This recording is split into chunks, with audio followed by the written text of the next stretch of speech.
আজ সকাল সকাল আমরা কোথায় চলে এলাম? চলো আজকের গল্পটা আমি তোমাদের সাথে শেয়ার করি। আজ ভিডিওটা শুরু করছি এক রোদ ঝলমল সকালের গল্প নিয়ে।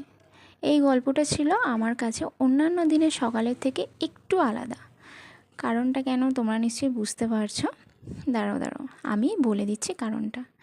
আজ আমার সকালটা শুরু হয়েছিল আমার প্রিয়, না শুধু আমার কেন, আমাদের সবার প্রিয় বাবা মহাদেবের নাম নিয়ে।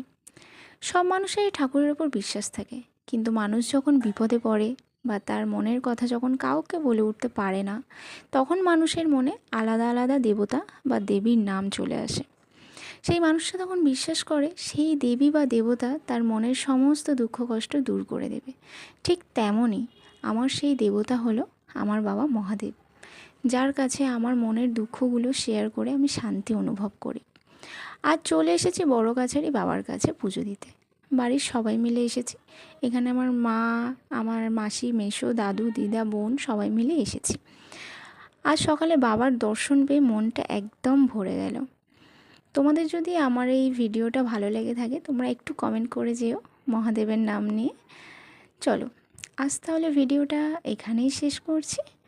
আবার দেখা হবে তোমাদের সাথে একটা নতুন দিনে নতুন গল্প নিয়ে। তো আমার ভিডিওটা কেমন লাগলো, যদি ভালো লেগে থাকে অবশ্যই চ্যানেলটাকে সাবস্ক্রাইব করে দিও। চলো আজ তাহলে আসি, টাটা।